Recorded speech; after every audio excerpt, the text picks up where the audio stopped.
Hello दोस्तों, रोचक कहानियों में मैं रविकांत सिन्हा आप सबका बहुत बहुत स्वागत करता हूं। और आज एक नई इंस्पायरिंग स्टोरी के साथ हम आपके सामने फिर से हाजिर हैं। और आज जिस शख्स के बारे में हम बात करने जा रहे हैं वो किसी परिचय के मोहताज नहीं है, जिन्होंने कई युवाओं को, कई साइंटिस्ट को, कई नई डिस्कवरीज को इंस्पायर किया है। और आज हम उन्हीं के बारे में बात करने जा रहे हैं। जी हाँ, हम बात करने जा रहे हैं अल्बर्ट आइंस्टाइन के बारे में, जिनका जीवन किसी संघर्ष से कम नहीं है, जिनका जीवन किसी इंस्पिरेशन से कम नहीं है, जिनका जीवन हमारे नए सोच को बदलने में काफ़ी कारगर साबित होता है। तो चलिए आज की कहानी शुरू करते हैं। अल्बर्ट आइंस्टाइन आकर बर्तन मांजकर अपना और अपने बेटे का गुजारा करने वाली माँ को एक दिन बेटे ने टीचर का दिया हुआ एक पत्र थमाते हुए कहा, अध्यापक ने यह पत्र आपको देने के लिए कहा है। उन्होंने कहा है तुम इस पत्र को अपनी माँ को दे देना। उसकी माँ ने जैसे ही वह पत्र पढ़ा वह मन ही मन मुस्कुराने लगी।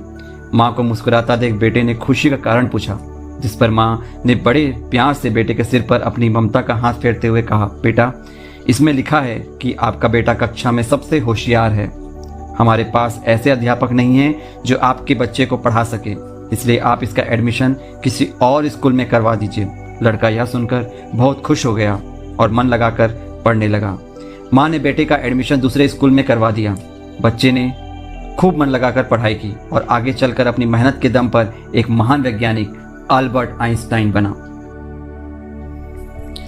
अल्बर्ट आइंस्टाइन का जन्म 14 मार्च 1879 में जर्मनी के एक साधारण परिवार में जन्मे थे। पिता बिजली के सामान का छोटा सा कारखाना चलाते थे, माँ घर का कामकाज करती थी। अल्बर्ट आइंस्टाइन के लालन पालन की जिम्मेदारी इनके चाचा ने निभाई थी।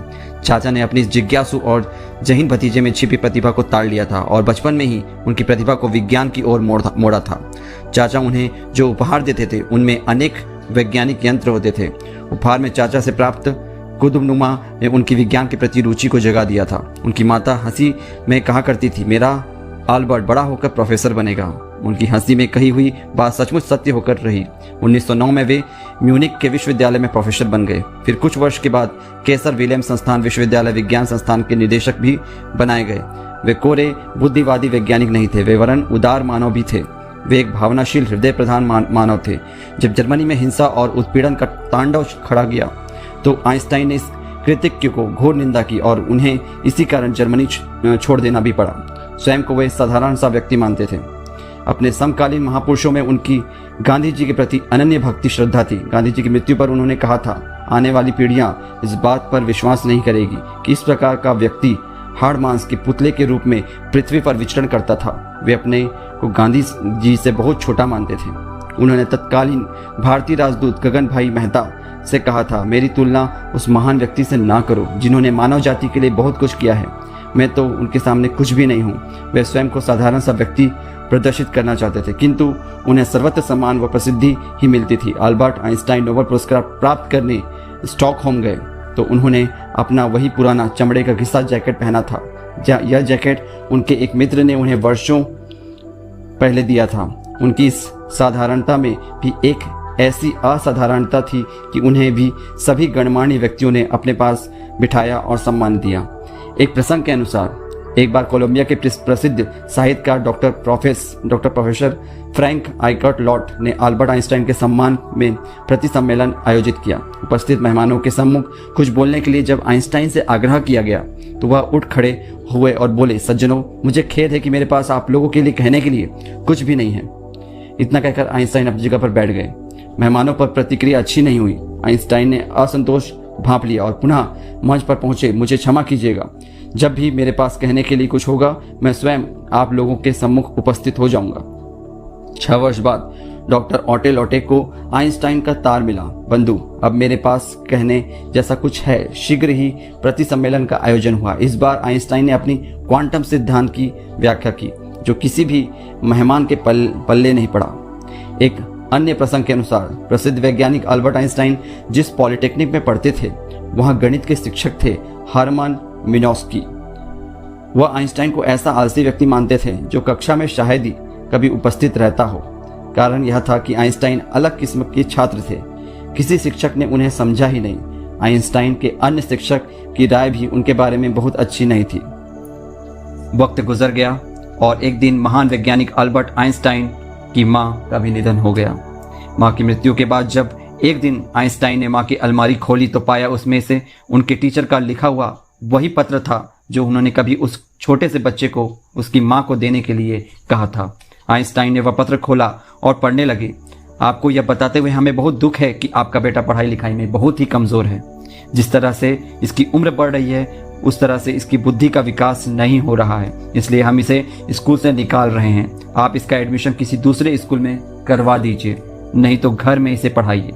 आपने कई बार अखबारों में यह पढ़ा होगा कि किसी बच्चे के परीक्षा में कम अंक आए और उसने आत्महत्या कर ली, या फिर किसी को प्यार में धोखा मिला और वो अपने जीवन से निराश हो गया। लेकिन जिस प्रकार पत्र पढ़कर आइंस्टाइन की माँ ने अपने बेटे की सोच बदल दी, ठीक उसी प्रकार आप भी अपने जीवन में मिलने वाली सारी कठिनाइयों का हिम्मत से सामना करते हुए अपनी सोच बदलकर अपने लक्ष्य को प्राप्त कर सकते हैं। बात करें उनके आविष्कार की, अल्बर्ट आइंस्टाइन ने बहुत से आविष्कार किए जिसके लिए उनका नाम प्रसिद्ध वैज्ञानिकों में गिना जाने लगा। उनके कुछ आविष्कार इस प्रकार हैं। प्रकाश की क्वांटम थ्योरी। आइंस्टाइन की प्रकाश की क्वांटम थ्योरी में उन्होंने ऊर्जा की छोटी थैली की रचना की जिसे फोटोन कहा जाता है, जिसमें तरंग जैसी विशेषता होती है। उनकी इस थ्योरी में उन्होंने कुछ धातुओं से इलेक्ट्रॉन्स के उत्सर्जन को समझाया। उन्होंने फोटो इलेक्ट्रिक इफेक्ट की रचना की।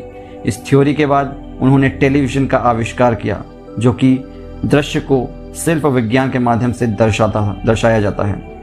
आधुनिक समय में बहुत से ऐसे उपकरण का आविष्कार हो चुका है जिसमें E=mc²। आइंस्टाइन ने द्रव्यमान और ऊर्जा के बीच एक समीकरण प्रमाणित किया। उसको आज न्यूक्लियर ऊर्जा कहते हैं, न्यूक्लियर ऊर्जा। ब्रोनियन मोमेंट यह अल्बर्ट आइंस्टाइन की सबसे बड़ी और सबसे अच्छी खोज कहा जा सकता है, जहां उन्होंने परमाणु के निलंबन में जिग जैन मूवमेंट का अवलोकन किया, जो कि अणु और परमाणुओं के अस्तित्व के प्रमाण में सहायक है। हम सभी जानते हैं कि आज के समय में विज्ञान की अधिकतर सभी ब्रांच में मुख्य है विज्ञान के चमत्कार। ठीक है। Social theory of relativity. जी हाँ, social theory of relativity another important discovery.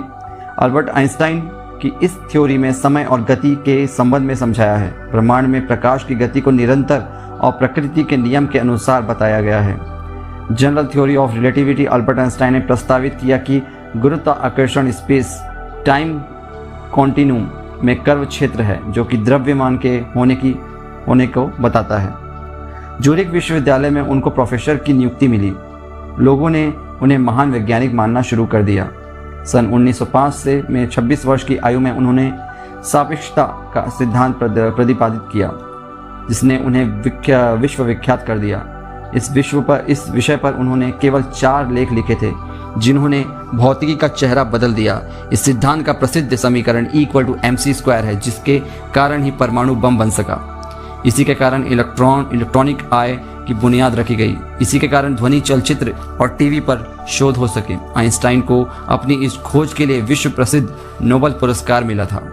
स्नातक की डिग्री लेने के बाद उन्होंने विद्यार्थियों को पढ़ाने के बारे में विचार किया, लेकिन अल्बर्ट के अधिक ज्ञान की वजह से प्रारंभ में उन्हें नौकरी नहीं मिली।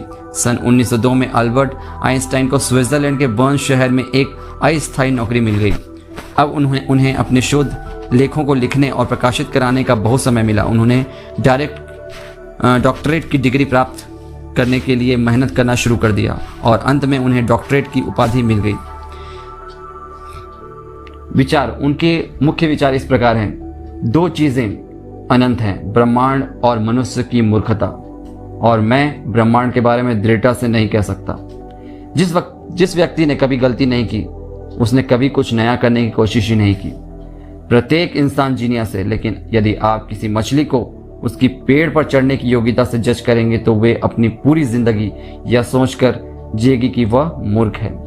एक सफल व्यक्ति बनने का प्रयास मत करो, बल्कि मूल्यों पर चलने वाले इंसान बनो। जब आप एक अच्छी लड़की के साथ बैठे हों तो 1 घंटा 1 सेकंड के समान लगता है।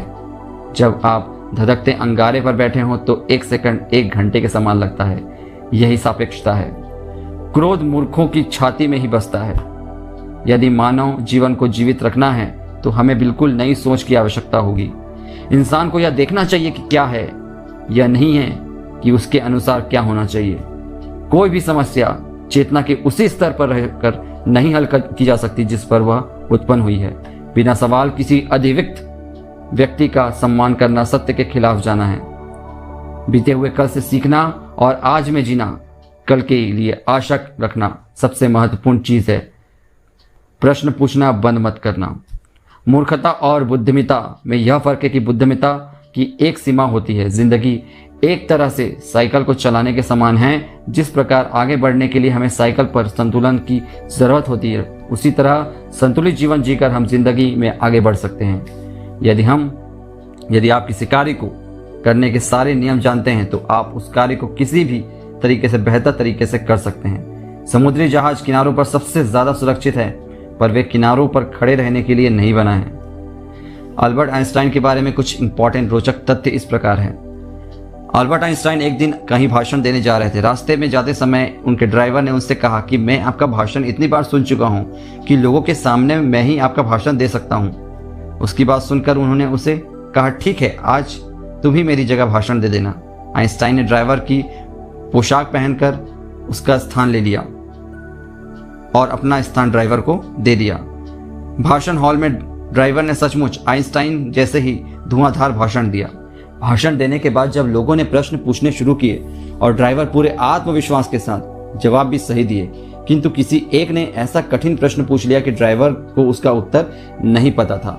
इस पर ड्राइवर ने कहा, अरे इस प्रश्न का जवाब तो इतना सरल है कि मेरा ड्राइवर ही आपको बता देगा। ऐसा कहकर उसने ड्राइवर वाली पोशाक पहने आइंस्टाइन को जवाब देने के लिए खड़ा कर दिया।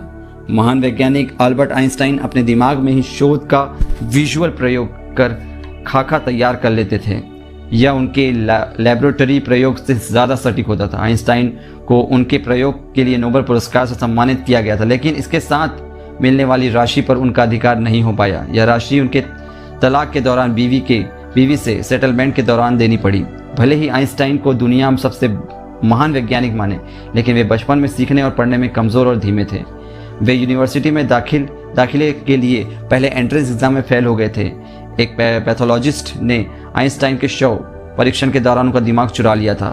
उसके बाद वह 20 सालों तक एक जार में बंद रहा। आइंस्टाइन अपनी खराब याददाश्त के लिए बदनाम थे।